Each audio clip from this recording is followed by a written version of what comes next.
Hello everyone, welcome to another edition of Tuesday Morning Shenanigans, and we are inside Maui Comics and Collectibles. We are your hosts for today. I am Aaron of the Rave Corner, and to my right we have Swan, the War Chief of Encounters of the Nerd Kind.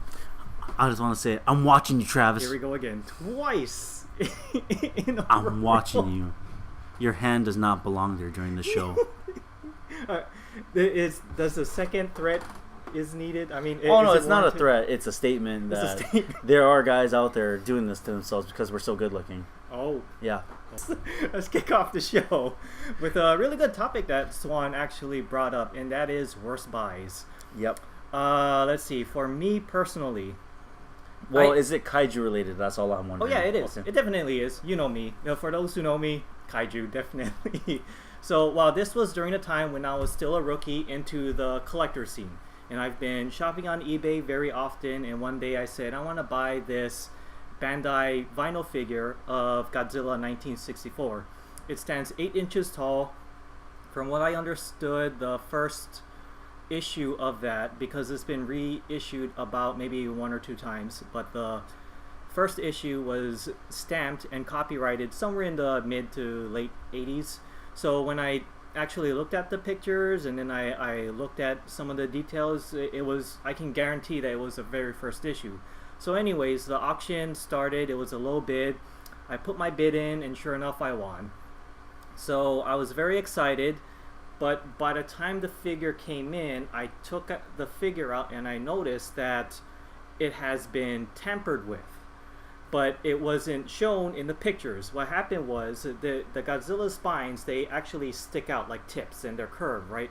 Well, due to the lack of, I guess, engineering technology, you don't have the fins actually molded the way they're supposed to. Instead, the mold had left a lot of gaps that were filled in with vinyl. So they were casted in vinyl, but someone looked at the excess plastic in between the tips and said, you know what, I don't want these anymore. So he or she took a knife to carve out the extra vinyl gaps or actually fillers. We can call them cavities if you want. But in the end, although the tips came out carved the way that the owner wanted it to, the fact is it's casted, meaning inside it's just air. It's a hollow shell. So they actually took a chunk out of the vinyl, and you can see huge holes in between the fin tips.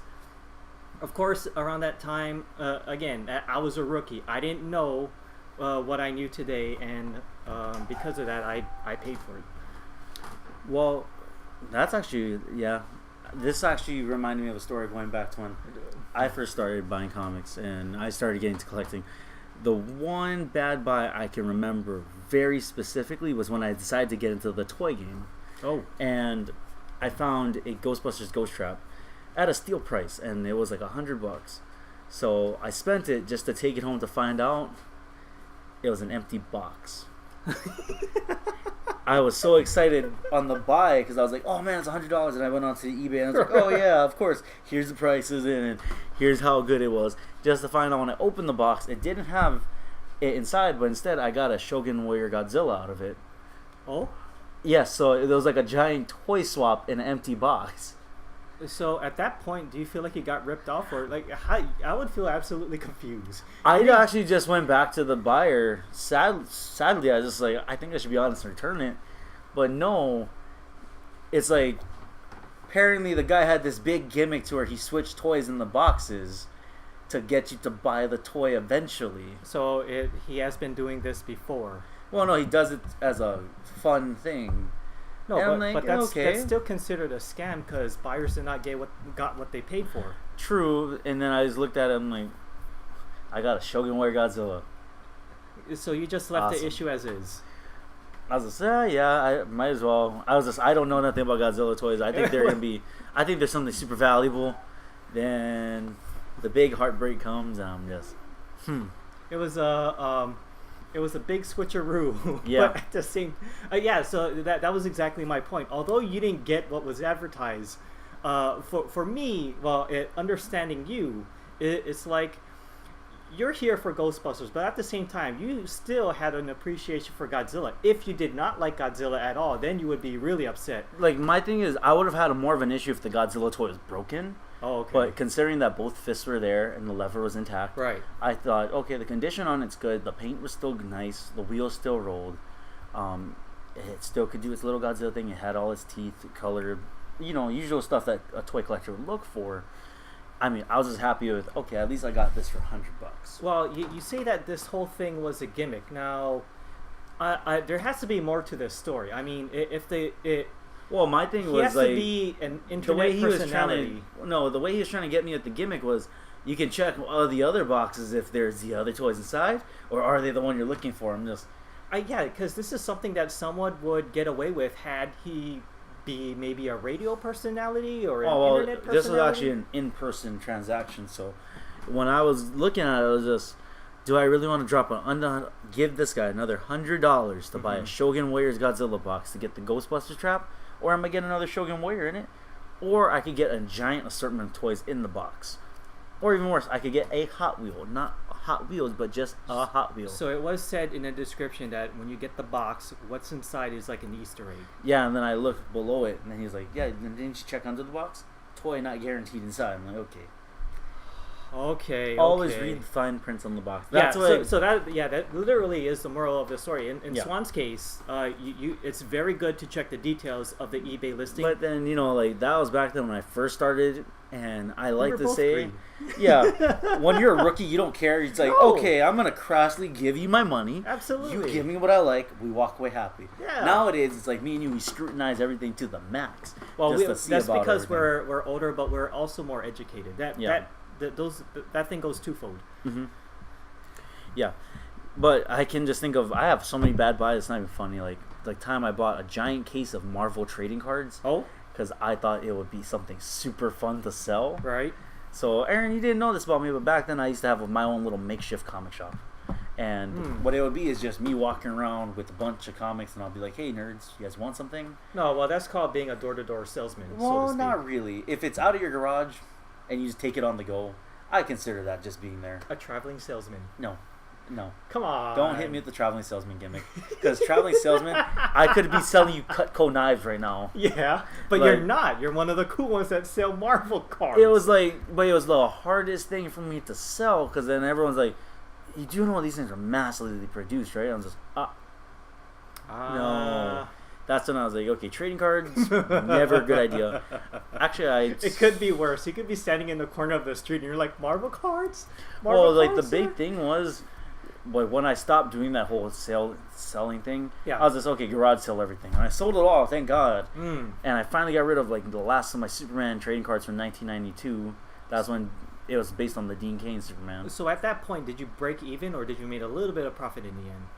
I made about $3 profit out of the whole thing. That's a good one. Yeah, it's worse. Better than taking a hit like what you've seen in Storage Wars, because it's been posted just in the other episode. I mean, I could have lost $1,000. Yeah. So speaking about your days of flipping. Yeah. So there was another thing you wanted to bring up about the collecting scene. Well, we had a very nice conversation about it. And it just got me thinking, what is a collector? Are they just people that grab the thing they want the most and just hold on to it? Or do they just sell it and then to support their habits? Yeah, so here's the thing though. Honestly, being a collector is a gray area. Mm-hmm. How you get your collection is, you can go by any kind of means. You can buy it.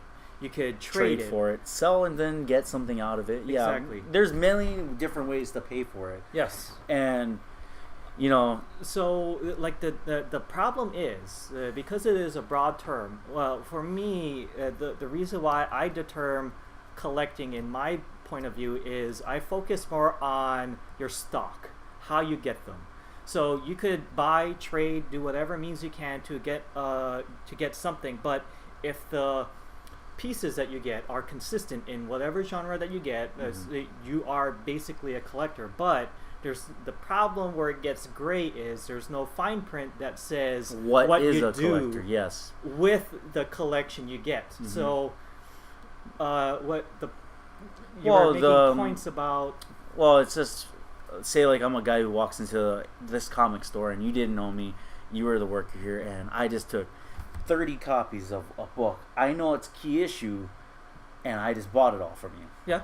And I take all that and I sell it off. Does that make me a seller or does that make me a collector? Because what if I come back to buy more and it's something I want? Yeah, and so the beauty about that is the more modern we get, and thanks to media, the definitions are becoming more and more. It's more and more vague, ambiguous, though. Well, to me, it is at times. Well, let's think about it this way, right? Toy hunter.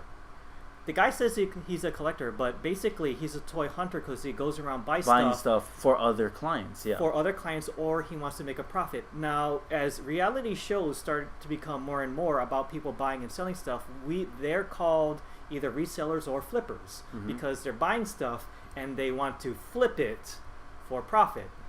So it's I think it could be a point where either someone will absolutely wear one badge, maybe a seller or a flipper, or someone will try to own two badges, because sometimes sellers have their own personal collection, like the toy hunter. Like some people, exactly, they buy for their personal, but it's like, okay, I got that extra, I can sell it. Yeah. If someone buys strictly for the sake of turning it over, now that's a seller. That's a seller. It's funny though. It could be a seller. Because then I was just like watching everyone go, but then they're like, oh, that's like saying if I go to a garage sale and I find Amazing Fantasy 15 for $1, are you gonna be honest on it, or are you gonna actually just take it? See, that's the thing, though. It's now we're not talking. We are not at this point. I think we are not talking about a collector. We are talking about just morals. Yes. Because there are collectors, people who keep things, who always want to get a deal. So at that point, it's not a matter of whether you're a collector or not. It's like your own personal morals and ethics.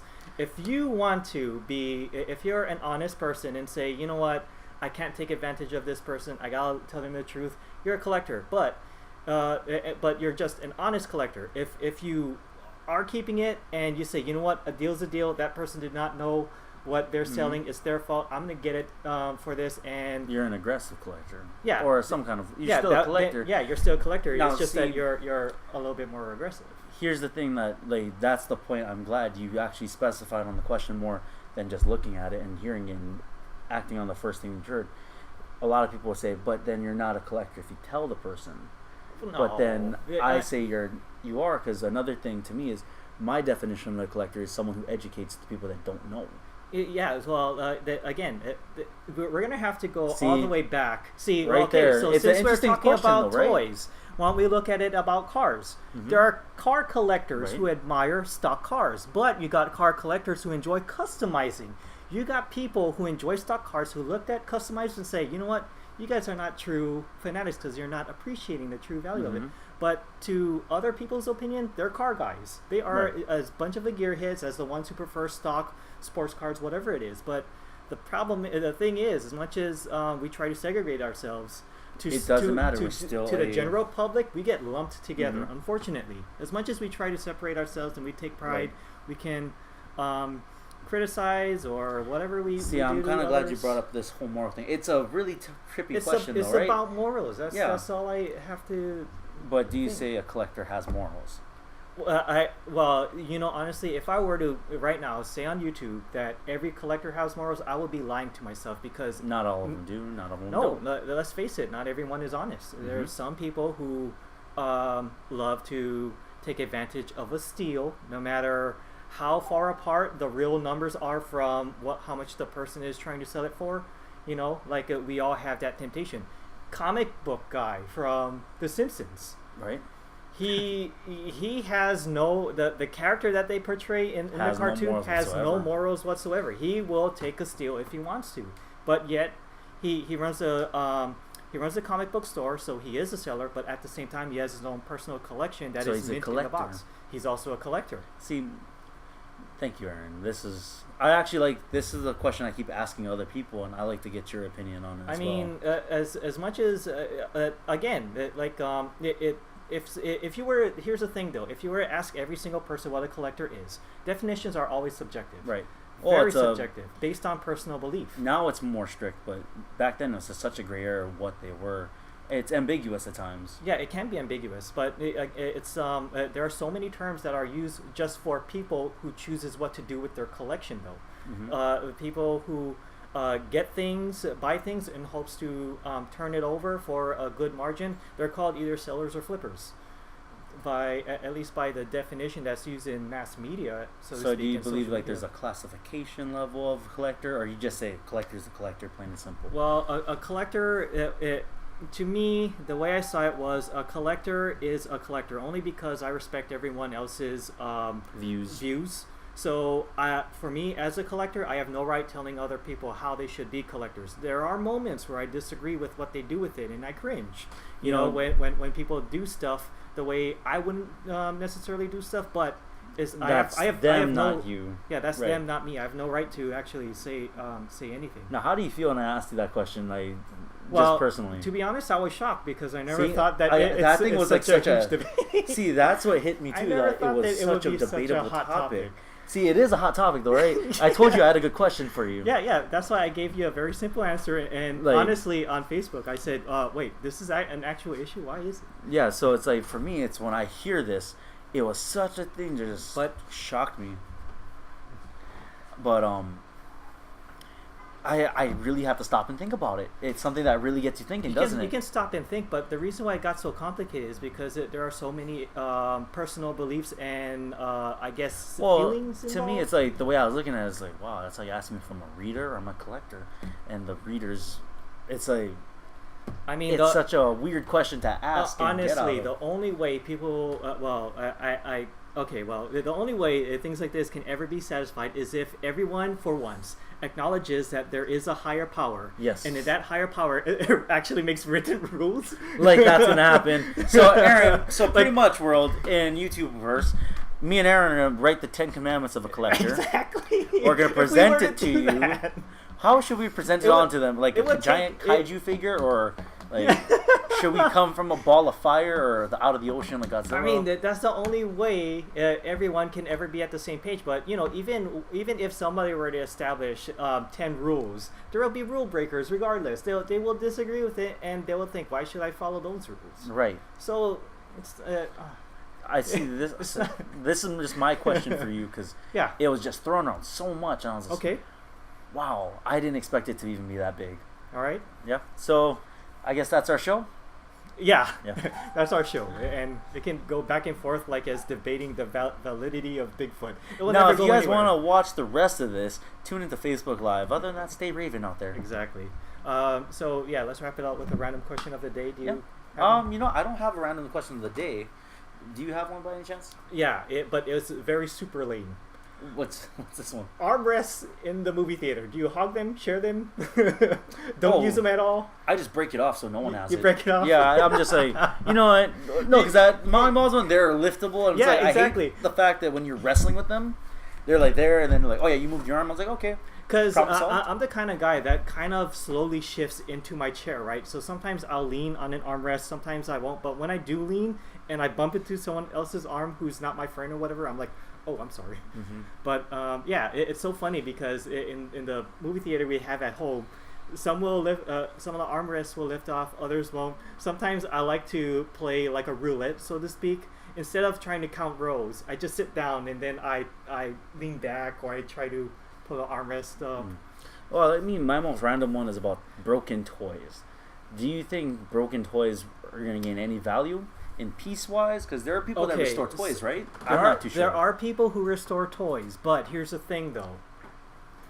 Broken toys, no matter how you look at it, it's still a broken toy.